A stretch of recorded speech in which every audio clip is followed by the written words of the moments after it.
స్తోత్రం చెప్పండి. రెండు చేతులు పైకెట్టి చెప్తాను. క్రీస్తు నేడు లేచును, క్రీస్తు నేడు లేచును. అసలు వినపడతలే. యేసు ప్రభుకి వినపడుతుందో లేదు, నాకే వినపడతలేదంటే యేసు ప్రభుకి వినపడుతున్నాం కదా. క్రీస్తు నేడు, క్రీస్తు నేడు, క్రీస్తు నేడు. ఇది లేకపోతే దానికి వినపడుతుంది. క్రీస్తు నేడు లేచును, క్రీస్తు నేడు లేచును, క్రీస్తు నేడు లేచును, క్రీస్తు నేడు లేచును, క్రీస్తు నేడు లేచును. మంచిది. మిమ్మల్ని ఒక చిన్న ప్రశ్న అడిగి నేను వాక్యంలోకి వెళ్తాను. వాక్యం కూడా ఎక్కువ సమయం కాకుండా గుప్తంగా మిమ్మల్ని వదిలిపెట్టేయడానికి నేను ప్రయత్నం చేస్తాను. ఎందుకంటే యేసు ప్రభు వారు పుట్టారని నమ్ముతున్నారా? నోటితో పెట్టి చెప్పండి, నోటితో చెప్పండి. యేసు ప్రభు వారు పుట్టారని నమ్ముతున్నారా? కొంచెం గట్టిగా. లేదు. యేసు ప్రభు వారు పుట్టారు అని నమ్ముతున్నారా? కనబడతలేదండి. మీరు నాకు సాటిస్ఫై వరకు కూడా నేను వాళ్ళు మాట్లాడుతూ ఉంటాను. యేసు ప్రభు వారు పుట్టారని నమ్ముతున్నారా? ఆయన ఈ లోకంలో సంచరించాడని నమ్ముతున్నారా? ఆయనను శ్రమను పొందాడని నమ్ముతున్నారా? ఆయనను సిలువేశారని నమ్ముతున్నారా? ఇదే తగ్గిపోతుంది, వెళ్ళిపోతే అనుకో బ్యాటరీ ఛార్జింగ్. ఆయనను సిలువేశారని నమ్ముతున్నారా? నా మైక్ సౌండ్ తప్ప ఈ సౌండ్ లేదు. ఇంతమంది ఉన్నారంటే ఎంత గట్టిగా ఉండాలి అమ్మా. అందరికీ మైక్ ఇచ్చేయాలా? అప్పుడు ఇంకో 3 రోజుల వరకు ఇక్కడే కూర్చోవాలి మీరు. మైక్ ఇచ్చేస్తే మాత్రం ప్రసంగా చేసేస్తారు అనమాట. గట్టిగా మాట్లాడేస్తారు అనమాట. ఓకే, మంచివాడు. మైక్ ఇచ్చే రోజు వచ్చినప్పుడు మైక్ ఇస్తాం, చక్కగా దేవుని స్తుతించి ఆరాధన చేస్తారు. కానీ దేవుని మహిమకరంగా స్తోత్రించండి. యేసు ప్రభు మరణించాడు అని నమ్ముతున్నారా? అలాగే సమాధి చేయబడ్డాడని నమ్ముతున్నారా? అలాగే ఆయన 3వ రోజున లెగుస్తానని చెప్పాడు కదా. లేఖనముల ప్రకారంగా ఆయన 3వ రోజున లేచాడా? అంటే ఆయన లేచాడా? లేచాడా? లేచాడా? లేచాడు. దేవునికి స్తోత్రం. అయితే ఈ రోజున ఒక 4 మాటలు చాలా క్లుప్తంగా చెప్పుకుందాం. ఇక్కడికి వచ్చిన వాళ్ళందరూ బాప్తిస్మాలు తీసుకున్న వాళ్ళే. ఇక్కడికి వచ్చిన వాళ్ళందరూ కూడా యేసు ప్రభువుని నమ్మిన వాళ్ళే. యేసయ్య 2025 సంవత్సరాల కిందట ఆయన పుట్టాడని, ఆయన సంచరించాడని, సువార్త చేశాడని నమ్ముతున్న వాళ్ళే. అలాగే ఆయనను సిలువ వేసి చంపేశారని నమ్ముతున్నానని కూడా మీరు సాక్షించారు. ఆయన సమాధి కూడా చేశారు. ఆ సమాధిలో నుండి ఆయన 3వ రోజు కూడా లేచాడని మీరు సాక్ష్యం ఇస్తున్నారు. ఇస్తున్నారా లేదా? ఇస్తున్నారన్న అన్న వాళ్ళందరూ కూడా ఆమేన్ చెప్పండి. యేసయ్య లేచాడు కదా, ఆమేన్. అయితే లేచాడని మనం చెప్తున్నది కాకుండా మనం ఇలా చెప్తున్నామంటే గల కారణం ఆయన పుట్టాడని, ఆయన పెరిగాడని, సువార్త చేశాడని, ఆయన సమాధి చేయబడ్డాడని, సిలువ వేయబడ్డాడని, 3వ రోజు లేచాడని మీకు ఎలా తెలుసు? అది బైబిల్ ద్వారా అంటే ఇంకొక మాట చెప్పాలి, వాక్యం ఏమిటో ద్వారా అని చెప్పాలి. దేవుని స్తోత్రం. ఇప్పుడు యేసు ప్రభువు మూడో రోజున లేచాడు అని చెప్పడానికి మీకు ఏది ఆధారము? గట్టిగా చెప్పండి. వాక్యమే ఆధారం. వాక్యంలోనే మన చేతిలో ఉన్న బైబిల్లోనే యేసుప్రభు పుట్టారు. ఆయన రాజసువార్త చేశాడు. అలాగనే ఆయన అనేక ప్రాంతాలకు తిరిగాడు, అద్భుతాలు చేశాడు. ఆయనను రోమా సైన్యము, యూదులు అనేవాళ్ళు శిలువకు అప్పగించారు. ఈ తర్వాత సమాధిలో పెట్టారు. ఆయన పునరుద్ధరణై మూడో రోజులు లేచాడు. ఇదంతా కూడా మన వాక్యం ద్వారా తెలుసుకున్నాం. చెప్పాలి కదా, వాక్యం ద్వారానే తెలుసుకున్నాం. కనుక మూడో రోజున ఆయన లేచాడని మనం ఇంత గొప్ప సాక్ష్యం ఇవ్వడానికి గల కారణం ఏంటంటే లేఖనములు సాక్ష్యం ఇచ్చుతున్నాయి. దేవుని స్తోత్రం. కొన్ని సాక్ష్యాలు చెప్తాను నేను. ఎవరెవరు సాక్ష్యాలు చెప్తున్నారు? ఇప్పుడు వరకు కూడా సాక్ష్యం ఇచ్చారు కదా.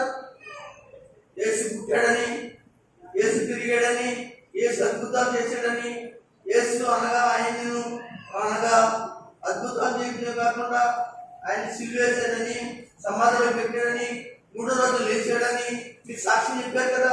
అలాగే ఇలాగా ఇంత గొప్ప సాక్ష్యం చెప్పడానికి కారణం ఏంటంటే బైబిలే కారణము. బైబిల్లో రాయబడింది.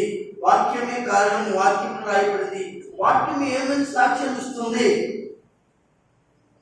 యేసు పునరుద్ధానాన్ని గురించి, యేసు లేచిన గురించి బైబిల్ ఏం చెప్తుంది? అదే మనం నమ్మాం, అదే మనం విశ్వసించాం, అదే నమ్మకంతో మనం ఉన్నాం. కనుక కొన్ని మాటలు గబగబా మనం చదువుతాం. అందరూ యోహాను సువార్త 2వ అధ్యాయము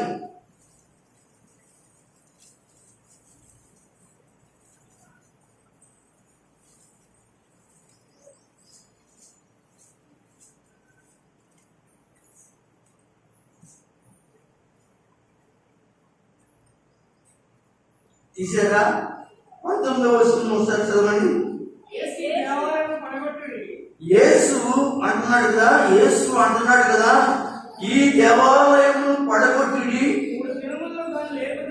3 దినములలో దానిని లేపుదునని వారితో చెప్పెను. అందరూ స్తోత్రం చెప్పండి. యేసుక్రీస్తు ప్రభువు వారు ఆయన బ్రతుకున్న కాలంలో ఆయన తన పునరుద్ధానాల గురించి మూడో రోజున లెగుస్తానని చెప్పడానికి చాలా ఆధారాలు ఉన్నాయి. ఆయన కూడా ఒక సాక్ష్యం ఇస్తున్నాడు. తనను తానే సాక్ష్యం ఇచ్చి కూర్చున్నాడు అని రాస్తుంది. పునరుద్ధానాల గురించి సాక్ష్యాలు, యేసు ప్రభు లేచిన దాని గురించి సాక్ష్యాలు, తనను తానే సాక్ష్యం ఇచ్చి కూర్చున్నాడు. యోహాను సువార్త 2వ అధ్యాయము 19వ వచనం ఏమని? ఈ దేవాలయమును పడగొట్టుడి. ఎప్పుడు చెప్తానన్నాడు? 3 దినములలో దాన్ని ఏం చేస్తాను? హల్లెలూయా చెప్పండి. ఒకసారి నేను చూడండి.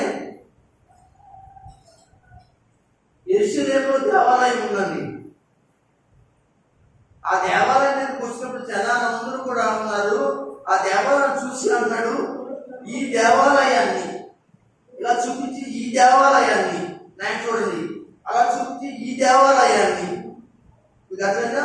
అలా చర్చలు చూపించి ఇలా ఈ దేవాలయాన్ని 3 దినముల్లో మీరు పడగొట్టండి, నేను లేపుతాను అన్నాడు. అందరికీ ఆశ్చర్యమైంది. ఎందుకంటే ఆ దేవాలయం కొన్ని సంవత్సరాలు కట్టబడింది. కొన్ని సంవత్సరాలు కట్టబడిందండి. అది 1 రోజు 2 రోజులు, సంవత్సరం, 2 సంవత్సరాలు, 3 సంవత్సరాలు కాదు. ఏదో చోట చెప్తాడు చాలా సంవత్సరాలు. అమ్మా అవును, చదువు మాట.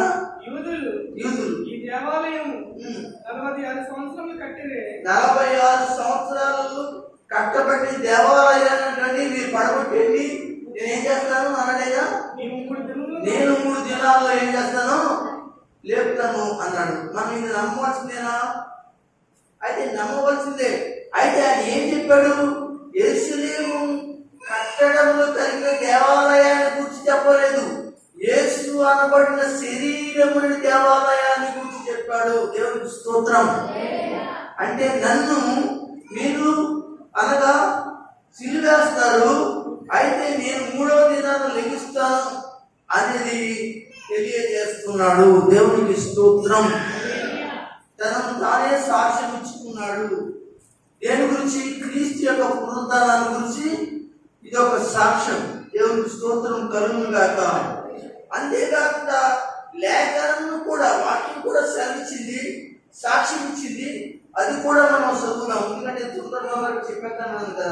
కొరింథీయులకు రాసిన పత్రిక 1వ పత్రిక 15వ అధ్యాయం 2వది ఏంటంటే లేఖన భాగము సాక్ష్యం ఇవ్వడం. యేసు తనకు తానే సాక్ష్యం ఇచ్చాడు. నన్ను పడగొట్టండి, లేకపోతే నన్ను సిలువేయండి, నేను 3వ దినాన లెగుస్తాననే మాట ఆయన ఆత్మీయంగా చెప్పాడు.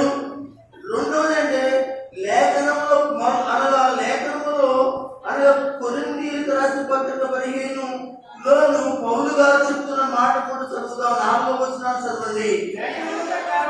లేఖనముల ప్రకారము 3వ దినమున లేపబడ్డారు. ఎవరైనా? యేసు ప్రభువు వారు. దేవునికి స్తోత్రం. హల్లెలూయా. ఇక్కడ ఈ రోజు మనము యేసయ్య పుట్టి, ఆయన జన్మించి, ఆయన ఉండి, ప్రజలందరి కొరకు ఆయన చనిపోయి, శిలువలో మరణించి, ఆయన శిలువ మీద ఆయనను తీసి సమాధి చేసి, ఆ సమాధిలోకి లెగిచాడనే ఈ యొక్క విషయాన్ని అన్నమాట ఆ రోజుల్లో అనేక మంది అపోస్తలులు అనగా సేవకులు అనేవాళ్ళు సాక్ష్యం ఇచ్చారు. ఈ రోజు కూడా ఇదిగో దేవుని బిడ్డలారా, అనేక మంది బైబిల్ చదివి దేవుని వాక్యంలో యేసు ప్రభువు వారు ఆయన పునరుద్ధానుడై ఉన్నాడని సాక్ష్యం ఇచ్చాడు. ఈ రోజు కూడా ఈ రాత్రి ఈ యొక్క తెల్లవారుజామున కూడా యేసు లేచాడని కేకలు వేసి ఆయన గురించి సాక్ష్యం ఇచ్చిన స్త్రీలు, పురుషులు ఎంతో మంది లేఖమాను. ఆయన లేఖనం ప్రకారంగా ఏం చేశాడు? 3వ దినమున ఆయన లేచాడు. దేవునికి స్తోత్రం. హల్లెలూయా, హల్లెలూయా, హల్లెలూయా. కనుక మరొక సాక్ష్యము దేవదూతల సాక్ష్యం ఇస్తున్నాయండి. మరొక సాక్ష్యం ఏంటి? యేసు తనకు తానే సాక్ష్యం ఇచ్చుకున్నాడు. 2వది లేఖనం వంటి వాక్యం సాక్ష్యం ఇచ్చింది. 3వదిగా దేవదూతలు సాక్ష్యం ఇస్తున్నారు. యోహాను సువార్త కాలండి, లూకా సువార్త 24వ అధ్యాయం 24వ అధ్యాయం అందరూ 5వ వచనము 6వ వచనం చదవండి. వారు భయపడి ముఖములను నేలను మోపి ఉండగా ఏంటమ్మా? వీరు సజీవుడైన వాడిని మీరు మృతులలో ఎందుకు వెతుకుతున్నారు? దేవునికి స్తోత్రం. హల్లెలూయా. ఇక్కడ మీ అర్థం చేసుకోవాల్సిన విషయం ఏంటంటే, కొంతమంది సమాధి తట్టులోనికి వెళ్ళారట. ఎవరు? అపోస్తలులు. కొంతమంది స్త్రీలు వెళ్ళారు. వారికి దేవదూతలు కనిపించారు. పైన రాశాడు 4వ వచనం, ఇందును కూర్చి వారికి ఏమి తోచిపోయి ఉండగా ప్రకాశమైన వస్తువులు ధరించుకున్న ఇద్దరు మనుషులు వాళ్ళు ఎవరంటే దేవదూతలు. వారి వద్దకు నిలబడినట్లుగా మనం చూస్తున్నాం. వారు ఏం చేయబడ్డారు? భయపడ్డారు. ముఖములు నేలను కింద పెట్టుకుని ఉండగా అప్పుడు ఆ దేవదూతలు అన్నారు, వారు అంటున్నారు, సజీవుడైన వారిని మీరు ఎందుకు మృతులలో ఎదుగుతున్నారు? ఆయన ఇక్కడ లేడు, ఆయన లేచి ఉన్నాడు. దేవునికి స్తోత్రం. హల్లెలూయా, హల్లెలూయా. కనుక ప్రియులారా, ఇక్కడ దేవదూతలు చెప్తున్న సాక్ష్యం చెప్తున్నాయి. మీరు ఎక్కడ ఎదుగుతున్నారు? సమాధులలో ఎదుగుతున్నారు. దేవుని బిడ్డలారా, ఆయన సమాధిలో లేడు. ఆయన 3వ రోజున చెప్పినట్లుగానే ఆయన సజీవుడుగాను ఆయన ఏం చేయబడ్డాడు? సమాధిని గెలిచి లేచాడు. దేవునికి స్తోత్రం. హల్లెలూయా. జయ జయ యేసు, జయ యేసు, జయ జయ క్రీస్తు, క్రీస్తు, జయ జయ యేసు, జయ జయ క్రీస్తు, జయ క్రీస్తు, జయ జయ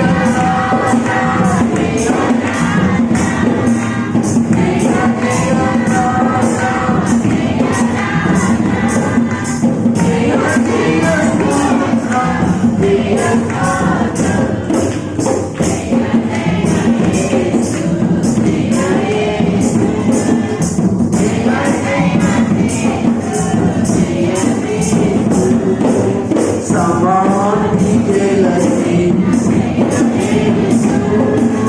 సమాధి మోయెను యేసు, సమాధి మోయెను యేసు,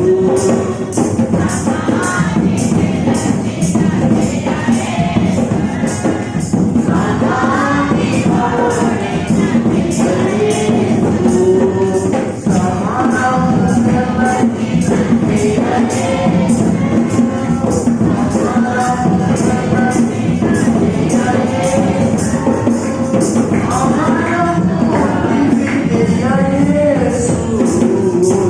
గెలచి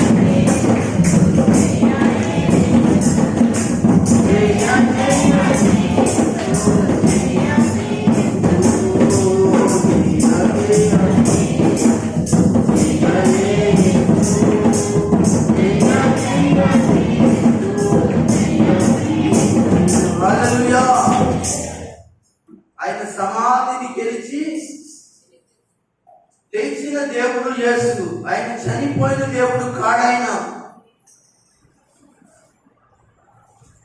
దేవదూతలు అంటున్నారు, మీరు సమాధిలో ఎక్కుతున్నారేంటి, మీరు సమాధిలో ఎక్కుతున్నారేంటి అని చెప్పినట్టుగా లేచాడు ఆయన. ఆయన పాపిష్టి మనుషులకు అప్పగించబడి సిలువేయబడి ఆయన లేస్తానని చెప్పినట్లుగానే ఆయన లేచాడు. ఆయన సమాధిలో లేడు. దేవుని స్తోత్రం. అంటే మనం ఇప్పుడు సమాధిలోకి వెళ్ళాలా, వెళ్ళక్కర్లేదా? వెళ్ళక్కర్లేదు. కానీ ఆ సమాధి కలిసి లేచిన యేసుని ఇంటింట, వాడవాడ, గ్రామ గ్రామాలు, చర్చిల్లోనూ మనం ప్రకటన చేసి దేవుని ఏం చేయాలి? ఆయన లేచాడనే సాక్ష్యంగా మనము జీవించాలి. దేవునికి స్తోత్రం. హల్లెలూయా. కనుక దేవుని బిడ్డలారా, యేసు సాక్ష్యం ఇచ్చాడు, లేఖనాలు సాక్ష్యం ఇచ్చాయి, దేవదూతలు కూడా సాక్ష్యం ఇచ్చాయి. మరి ఒక మాట, యోహాను సువార్త 20వ అధ్యాయము 6వ వచనంలో ఖాళీ సమాధి సాక్ష్యం ఇచ్చుచున్నది. వచ్చి సమాధిలో ప్రవేశించి నారబట్టలు పడేయుటయు ఆయన తన రుమాలు నారబట్టల యొక్క ఉంట వేరుగా ఒక చోట చుట్టుపెట్టి ఉండుటయు చూచెను. చాలండి. ఆ సమాధి ఎలాగని ఖాళీ సమాధి. సమాధి కూడా చెప్తుంది, ఏమని సాక్ష్యం ఇస్తుంది. ఆయన ఇదే సమాధిలో పెట్టారు. ఈ సమాధిలో ఎక్కడికొచ్చాడు? ఆయన చెప్పినట్టుగా లెగిచాడు. దేవునికి స్తోత్రం. హల్లెలూయా, హల్లెలూయా.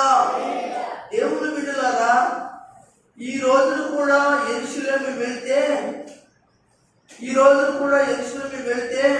యెరూషలేములో యేసు ప్రభువు వారి యొక్క సమాధి, ఖాళీ సమాధి కనబడుతుంది. దేవునికి స్తోత్రం.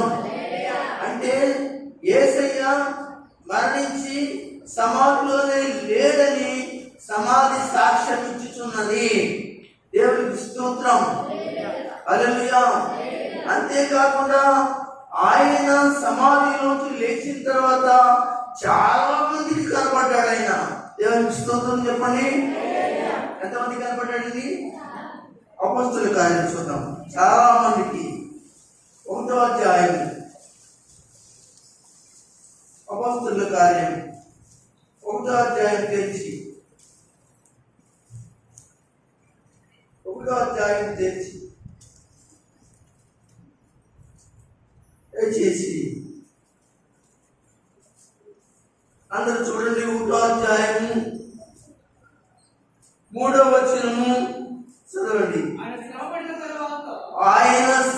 పడిన తరువాత శ్రమ పడటం అంటే సిలువ వేయబడటం.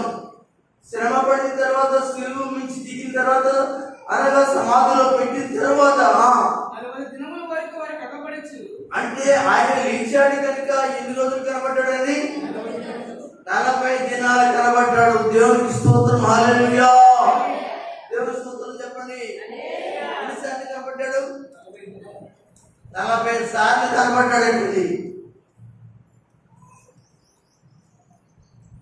40 రోజులు కనబడ్డాడంట, 40 సార్లు కనబడ్డాడంట, 40 దినములు కనబడ్డాడు. అంతేనా వాక్యం? అంటే ఆయన సమాధిలో లేడనే విషయం ఇంత స్పష్టంగా వాక్యం చెప్తుంటే సమాధి దగ్గరికి వెళ్ళి మనం యేసును ఎదగడం ఏంటండి? సమాధుల దగ్గరలో చనిపోయిన వాడి యొక్క ఏముంటాయి అనగా శవాలు ఉంటాయి కనుక వాడికి పూజలు చేయవలసిన పని లేదు, వాడికి ఆరాధన చేయవలసిన పని లేదు, వాడికి మొక్కవలసిన పని లేదు, వాడికి దండం పెట్టవలసిన పని లేదు, వాడికి అనగా పొడి పెట్టవలసిన పని లేదు. చెప్పాలంటే కొవ్వొత్తు కూడా వెలిగించవలసిన అవసరం లేదు. వాడు స్వామీజీలా లేకపోతే వాడు దేవుళ్ళ వాళ్ళు అనగా ఎవరైనా మరి అనగా మహానుభావులా అనగా అవతార పుత్రుల అదే మనుషులు కదా, సమాధి చేయబడ్డారు కనుక ఆ సమాధిలో ఉన్న వాడిని మనం దేవుళ్ళుగాను ఆరాధించి కొవ్వొత్తులు పెట్టి బూతులు చేసి మనము అక్కడికి వెళ్ళి యేసయ్యని ఎదుగుతున్నా న్యాయం ఉందంటారా? చాలా అన్యాయం చేస్తున్నాం. దేవుని స్తోత్రం చెప్పండి. ఈ రోజున క్రైస్తవులైన వారు చాలా మంది అన్యాయం చేస్తున్నారు. దేవుని వాక్యాన్ని చాలా దూరంగా పెడుతున్నారు. అనగా పెద్ద పెద్ద చదువుకున్న వాళ్ళే, పెద్ద పెద్ద సదరులే, ఆఫీసర్లు, ఉద్యోగాలు చేసే వాళ్ళే ఎక్కడికి వెళ్తున్నారంటే సమాధి దగ్గరలోకి వెళ్ళి అజ్ఞానం కలిగిన వ్యక్తులుగా వాళ్ళ చదువులు ఏమైపోయాయో వాళ్ళు చదువుకున్నారు, బైబిల్ చదివారు, అయితే వాళ్ళు ఎందుకు వెళ్తున్నారు? వాళ్ళ అమ్మల సమాధుల దగ్గరికి, వాళ్ళ నాన్న సమాధుల దగ్గరికి, వారి బంధువుల సమాధుల దగ్గరికి వెళ్ళి ఏమి చెప్తున్నారంటే దయచేసి అలాగే క్రీస్తుని ప్రకటించవచ్చు. గ్రామాలమ్మట వెళ్ళి, వీధులమ్మట వెళ్ళి ఆ యొక్క యేసు లేచాడని ఆయన గురించి ప్రకటన చేయటం న్యాయమే. కానీ మనం మన యొక్క బంధువులు, చుట్టాలు చనిపోయిన వారి యొక్క సమాధులను దర్శించడం అనేది మాత్రము మనము అన్యాయం చేస్తున్నామని, అక్రమం చేస్తున్నామని, దేవుని వాక్యమునకు పెడుతున్నామని దేవుడు మాట్లాడుతున్నాడు. యేసయ్య ఆయన లేనిది దేవదూతలకు ఖచ్చితంగా సమాధిలో లేవని చెబుతున్నాడు. దేవుని స్తోత్రం. ఇక్కడ ఈ అపొస్తలుల కార్యంలో ఏమంటున్నారంటే తెలిసి వాక్యం చూస్తే దేవుని బిడ్డలారా, ఇక్కడ యేసు శ్రమ పడిన తర్వాత లేక ఆయన శ్రమ పడిన తర్వాత 40 దినముల వరకు వారికి అగపడచ్చు. చూడండి, వారికి అగపడచ్చు. ఏం చెప్తాడంటే వారికి బోధలు చేశాడటండి, దేవుని రాజ్యమును కూర్చి బోధించాడట. దేవునికి స్తోత్రం చెప్పండి. హల్లెలూయా. అనేక ప్రమాణాలు చూపించాడట వారికి. తను తానే సజీవునిగా కనపరుచుకున్నాడు. మనం వాక్యం నమ్ముదామా, ఆచారాలు నమ్ముదామా? చెప్పండి. వాక్యం నమ్ముదామా, ఆచారాలు నమ్ముదామా?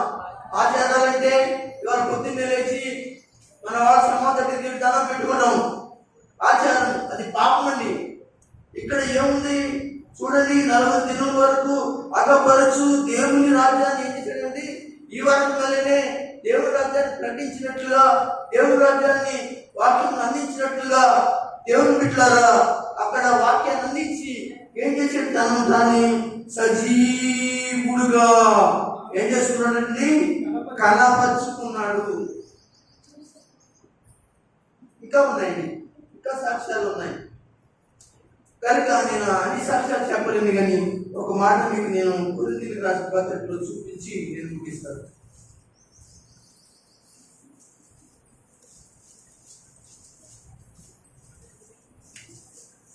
కొరింథీయులకు రాసిన పత్రిక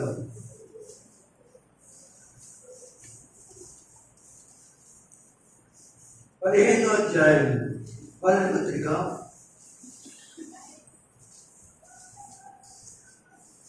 పౌలు గారు అంటాడు 15వ అధ్యాయంలో 3వ వచనం నుంచి కొంచెం చదవగలరా?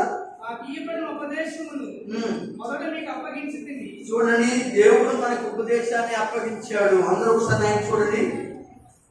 మీరు వాక్యాన్ని నమ్ముతారా? మనుషులు మాయోపాయాన్ని నమ్ముతారా? చెప్పాలి. వాక్యాన్ని నమ్ముతారా? మనుషులు కల్పనా కథలు నమ్ముతారా? ఇక్కడ అదే చెప్తున్నాడు ఆయన. ఎవరు? పౌలు గారు ఏం చెప్తున్నాడు తెలుసా? నాకు ఇయ్యబడిన ఉపదేశమును మొదట మీకు అప్పగించింది. అదేమనగా లేఖనముల ప్రకారము క్రీస్తు మన పాపముల నిమిత్తం మృతి పొందెను, సమాధి చేయబడెను, లేఖనముల ప్రకారం 3వ దినమున లేపబడెను. ఆయన కేఫాకును 12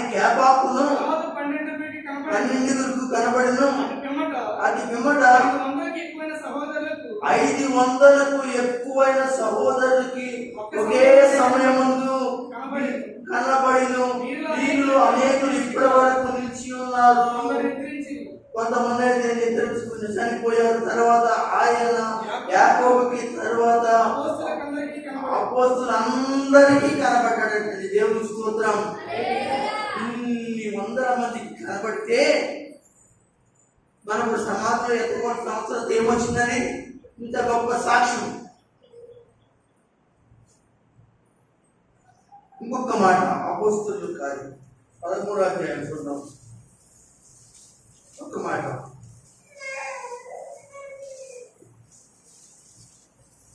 ఒక్క మాట 13వ అధ్యాయం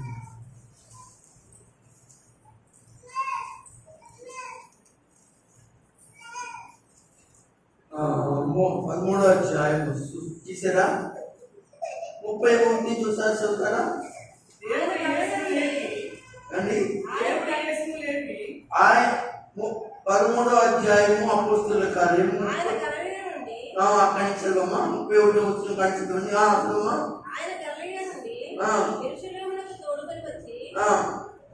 ఎవరిని తోడుకొచ్చి? శిష్యులని వారిని తోడుకొచ్చి వారికి అనేక దినములు అగపడెను. వారప్పుడు ప్రజల ఎదుట ఆయనకు సాక్షులై ఉన్నారు. దేవునికి స్తోత్రం. హల్లెలూయా. చూడండి, అనేక పర్యాయాలు కనిపించాడండి. విన్నారా?